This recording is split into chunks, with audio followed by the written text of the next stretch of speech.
1901 May 23-ന് Paris attorney ജനറലിന് ഒരു അജ്ഞാതന്റെ കത്ത് ലഭിക്കുന്നു. പരാതിയാകുമെന്ന് കരുതി കത്ത് വായിച്ചതും അയാൾ ഏറെ അസ്വസ്ഥനായി. വളരെ ഗുരുതരമായ ഒരു സംഭവത്തെക്കുറിച്ച് നിങ്ങളെ അറിയിക്കാൻ വേണ്ടിയാണ് ഞാൻ ഈ കത്ത് എഴുതുന്നത്. കഴിഞ്ഞ 25 വർഷമായി പകുതി പട്ടിണി കിടന്ന ചീഞ്ഞളിഞ്ഞ മാലിന്യം തിന്ന് ജീവിക്കുന്ന മാഡം മോണിയറുടെ വീട്ടിൽ പൂട്ടിയിട്ടിരിക്കുന്ന ഒരു സ്ത്രീയെക്കുറിച്ചാണ് ഞാൻ പറയുന്നത്. സ്വന്തം മലമൂത്ര വിസർജ്യങ്ങൾക്കിടയിലാണ് ആ സ്ത്രീ ഇന്ന് ജീവിക്കുന്നത്. ഇതായിരുന്നു ആ കത്തിലെ ഉള്ളടക്കം. കാര്യം ഗുരുതരമാണ്. കത്തിൽ പരാമർശിക്കുന്ന മാഡം മോണിയർ ഒരു സമ്പന്ന സ്ത്രീയാണ്. അവർക്കൊരു മകനുണ്ട്. ഏറെ ബഹുമാനിക്കപ്പെടുന്ന ധനിക കുടുംബം. ഒരു നിമിഷം ആ കത്തിൽ എഴുതിയിരിക്കുന്നത് സത്യമാണോ എന്ന് പോലും അയാൾ സംശയിച്ചു. എന്നിരുന്നാലും അന്വേഷിക്കാതിരിക്കാൻ കഴിയില്ല. കത്തും അതിലെ വിവരങ്ങളും ഉടൻ തന്നെ പോലീസിനെ അറിയിക്കുന്നു. അന്ന് വൈകുന്നേരം തന്നെ പോലീസ് മാഡം മോണിയറുടെ വീട്ടിലെത്തുന്നു. വീട്ടിലെത്തി കതകിൽ മുട്ടിയ പോലീസുകാരെ സ്വീകരിച്ചത് വീട്ടുജോലിക്കാരനായിരുന്നു. തങ്ങളുടെ വരവിന്റെ ലക്ഷ്യം എന്തെന്ന് പറഞ്ഞതോടെ കിടപ്പിലായ യജമാനത്തിയെ വിവരം അറിയിച്ചു. എന്നാൽ പോലീസിന് മുന്നിൽ പ്രത്യക്ഷപ്പെട്ടത് മാഡം മോണിയറുടെ മകൻ മാർസലയായിരുന്നു. തങ്ങൾ എന്തിനാണ് അവിടേക്ക് എത്തിയതെന്ന് പോലീസ് വ്യക്തമാക്കി. അതോടെ വീട് പരിശോധിക്കുവാൻ മാർസൽ സമ്മതം മൂളി. എന്നാൽ അസ്വാഭാവികമായി ഒന്നും തന്നെ അവർക്ക് അവിടെ കണ്ടെത്താൻ സാധിച്ചിരുന്നില്ല. അങ്ങനെ അന്വേഷിക്കുന്നതിനിടെ മുകളിലത്തെ മുറിയിൽ നിന്നും അസഹനീയമായ ദുർഗന്ധം വമിക്കുന്നതായി പോലീസുകാർക്ക് തോന്നി. കാര്യം തിരക്കിയപ്പോൾ ഒന്നുമില്ല എന്നായിരുന്നു മാർസലിന്റെ മറുപടി.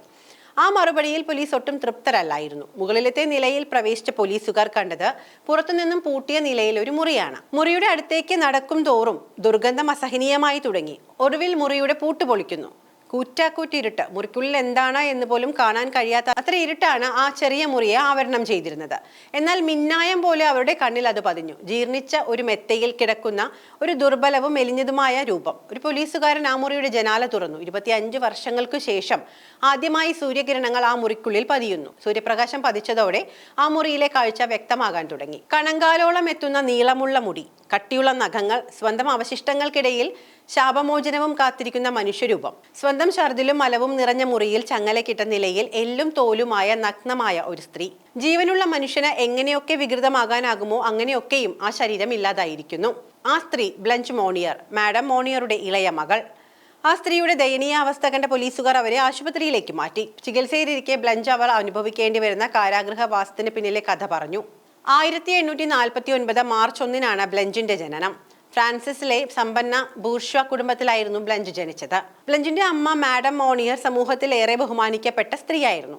തലയ്ക്ക് മീതെ പണം മാത്രം കറങ്ങുന്നത് കണ്ടതുകൊണ്ട് തന്നെ ആ സ്ത്രീക്ക് പാവപ്പെട്ടവരുടെ വല്ലാത്ത ചതുർത്ഥിയായിരുന്നു.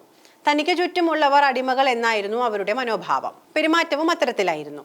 മൂത്ത മകനും ഏറെക്കുറെ അമ്മയെപ്പോലെ തന്നെയായിരുന്നു. എന്നാൽ ബ്ലഞ്ച് അവരിൽ നിന്നും ഏറെ വ്യത്യസ്തയായിരുന്നു. ബ്ലഞ്ച് അതീവ സുന്ദരിയായിരുന്നു. അതുകൊണ്ട് തന്നെ നിരവധി സമ്പന്ന കുടുംബങ്ങളിൽ നിന്നും വിവാഹാലോചനകൾ അവളെ തേടിയെത്തി. എന്നാൽ തനിക്ക് വരുന്ന എല്ലാ ആലോചനകളും ബ്ലഞ്ച് നിരസിക്കുകയായിരുന്നു. അതിന് പ്രധാന കാരണം അവൾ ഒരു പ്രണയത്തിലായിരുന്നു എന്നുള്ളതാണ്. 25-ാമത്തെ വയസ്സിൽ അവൾ ഒരു അഭിഭാഷകനുമായി പ്രണയത്തിലായി. ബ്ലഞ്ചിന്റേതുപോലെ പറയത്തക്ക പണമോ പേരോ പ്രശസ്തിയോ ഒന്നുമില്ലാത്ത ഒരു കുടുംബമായിരുന്നു കാമുകന്റേത്. എന്നാൽ മാഡം മോണിയർ അവളുടെ പ്രണയത്തോട് കടുത്ത എതിർപ്പ് പ്രകടിപ്പിച്ചു. ഇനി എന്ത് തന്നെ സംഭവിച്ചാലും ഇരുവരും തമ്മിൽ ഒന്നിക്കാൻ അനുവദിക്കില്ല എന്ന് തന്നെ അവർ ഉറപ്പിച്ചു. എന്നാൽ ബ്ലഞ്ച് തന്റെ പ്രണയത്തിൽ നിന്നും പിന്നോട്ട് പോകാൻ തയ്യാറായില്ല. അതോടെ മാഡം മോണിയർ വീടിനുള്ളിൽ ഒരു മുറിക്കുള്ളിൽ അവളെ പൂട്ടിയിട്ടു. കാലിൽ ചങ്ങലകൾ കൊണ്ട് ബന്ധിച്ച് മുറിയിലെ ജനലുകളും വാതിലുകളും എല്ലാം അടച്ചു. കൃത്യസമയങ്ങളിൽ ഭക്ഷണം മാത്രം നൽകി. മലമൂത്ര വിസർജനം അതേ മുറിയിൽ തന്നെ. അങ്ങനെ 1-2 ദിവസമല്ല ബ്ലഞ്ച് ആ മുറിയിലെ ഇരുട്ടിൽ കഴിയേണ്ടി വന്നത്. 25-ാം വയസ്സിൽ തടവിൽ അടക്കപ്പെട്ട ആ യുവതി വെളിച്ചം കാണുന്നത് 25 വർഷങ്ങൾക്ക് ശേഷമാണ്. അമ്മയും സഹോദരനും അവരുടെ നിത്യജീവിതം പഴയപടി തന്നെ തുടരുകയും ചെയ്തു. അവളെപ്പറ്റി അന്വേഷിച്ചവരോട് മകളെ കാണാനില്ല എന്ന മറുപടിയാണ് മാഡം മോണിയർ നൽകിയത്. 1885-ൽ ബ്ലഞ്ചിന്റെ കാമുകൻ മരണപ്പെട്ടു. എന്നിട്ട് പോലും അവൾക്ക് അവിടെ നിന്നും ഒരു മോചനം ലഭിച്ചില്ല. ഒടുവിൽ അറ്റോർണി ജനറലിന് ലഭിച്ച കത്താണ് ഈ ദുഷ്ടത പുറം ലോകത്തെ അറിയിച്ചത്. ഇന്നും ആരാണ് ആ കത്തിന് പിന്നിലെന്ന് ആർക്കും അറിയില്ല. ഒരുപക്ഷെ ആ വീട്ടിലെ ജോലിക്കാർ ആരെങ്കിലും ആകുമെന്ന് പറയപ്പെടുന്നു. മാഡം മോണിയറിനെയും മകനെയും പോലീസ് അറസ്റ്റ് ചെയ്തു. ബ്ലഞ്ചിന്റെ വേദനിപ്പിക്കുന്ന കഥയറിഞ്ഞ ജനങ്ങൾ കോപം കൊണ്ടു. അവർ പ്രതിഷേധവുമായി മാഡം മോണിയറുടെ വീടിന് മുന്നിൽ തടിച്ചുകൂടി. അറസ്റ്റിലായി 15-ാം ദിനം ഹൃദയാഘാതം മൂലം മാഡം മോണിയർ മരണപ്പെട്ടു. ആഹാരവും വെള്ളവും ചികിത്സയും കിട്ടിയെങ്കിലും ബ്ലഞ്ചിന്റെ അവസ്ഥ ദയനീയമായിരുന്നു. നിരവധി മാനസികാരോഗ്യ പ്രശ്നങ്ങൾ അവളെ വേട്ടയാടി. ഒടുവിൽ അവളെ മാനസികാരോഗ്യ കേന്ദ്രത്തിൽ പ്രവേശിപ്പിച്ചു. അവിടെ വെച്ച് 1913-ൽ ബ്ലഞ്ച് മരണപ്പെട്ടു.